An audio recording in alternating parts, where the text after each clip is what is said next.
Hi, and welcome to episode 13 of Red True Diaries. And tonight is an interesting episode because it deals with something that I'm not a pro in, but I've heard enough feedback to address these concerns. It's regarding the myths in porn and what women like, and asking directions. Because, let's face it, many of us ever heard of men not liking to stop when driving to ask directions. So metaphorically speaking, when a man is given directions by a woman as to what she likes and what she doesn't like, it can come off as emasculating to a guy. So I'm hoping to dispel some of the popular beliefs that I've heard, say, on Cindy Gallup's TEDx talk, and those top three, as well as some others. Those top three are women enjoying having cum on their face, a guy to ejaculate on our face. That has actually never happened to me before, but I have heard of women entertaining this, and I don't think that, it's wrong in and of itself if that's what you want to do. But ladies, if it's not what you want and you're enabling this kind of behavior and you're not satisfied, it's really your own fault. It's up to you to say something. So, but guys, if you're watching this, just know, that's just generally your fantasy more than it is a woman's, and it is important. If you want her to indulge you, then indulge her. Because this is another big thing. Say, try the shoe on the other foot, like shaving. That's another one that Cindy Gallup mentioned, is, men expecting and wanting women to be fully shaven. I've done that a couple of times for boyfriends that I was with, and it's interesting because even though, it's cool, but let me tell you, when it's growing in, it's just like crazy.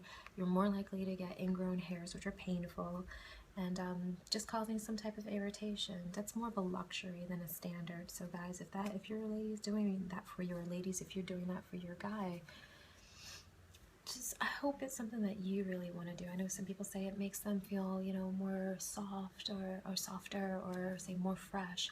Whatever the case may be, I just really would like to advocate, please do these things for yourself, and not just because of the porn industry perpetuating these ideals. Third, the porn industry tends to perpetuate the idea that, as Cindy Gallup mentioned in her talk, that you can make a woman orgasm without going anywhere near her clitoris, which is generally the exception than the rule. So guys and women, take heed that if your guy is trying, go ahead and maybe take your hand and put it above his hand and give him an idea. Again, circles are a friend.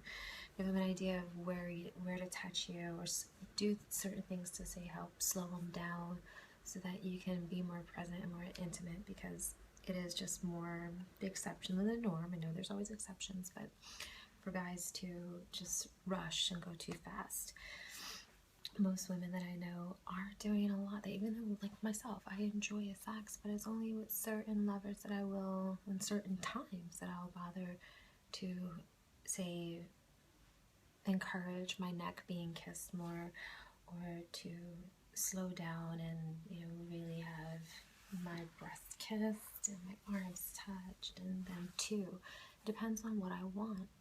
But I'm very well aware of what I want, and that's what I'm encouraging, is for you to realize what you want and not enable the behavior that makes guys think they're doing everything correctly. In terms of pleasing you.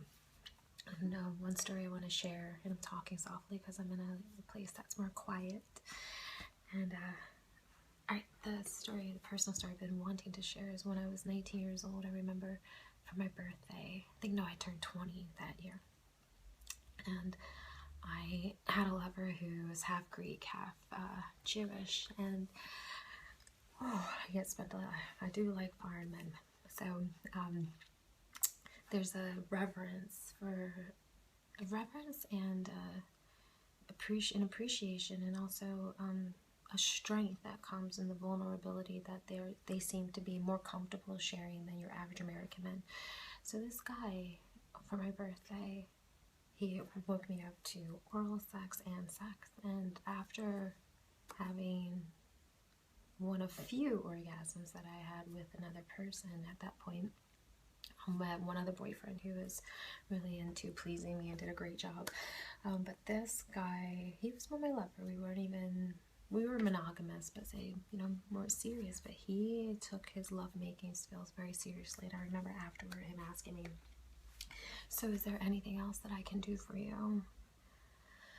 And I was like, completely taken aback. Because I never had a guy ask me that before. Generally, when I had sex, it was with a guy who pretty much did, have some idea, and I just loved them so much. It all felt great. But this was like, I was like, can I get back to you on that one? And we had a lot of not just fun, but we learned a lot. We had a lot of amazing experiences. But he wasn't trying to say be totally in charge, though he would take charge at times, which was so sexy. And that's just, there's nothing like a man who, that saying that the strength of a man, a gentleman, is gauged by how gentle he can be. And there's nothing sexier than a man who feels, to me, there's nothing sexier than a guy who feels strong enough within himself to say, I'd like to learn about you and what you like and do what you want as well, and that share those things that he likes with me too. That creates this just electric energy that is absolutely amazing. So again, these are just suggestions, giving some of my experiences as well as what I've heard around the block from other people. Do with them what you will. May you have a wonderful time exploring. Thank you for watching and listening. Until we meet again, I love you.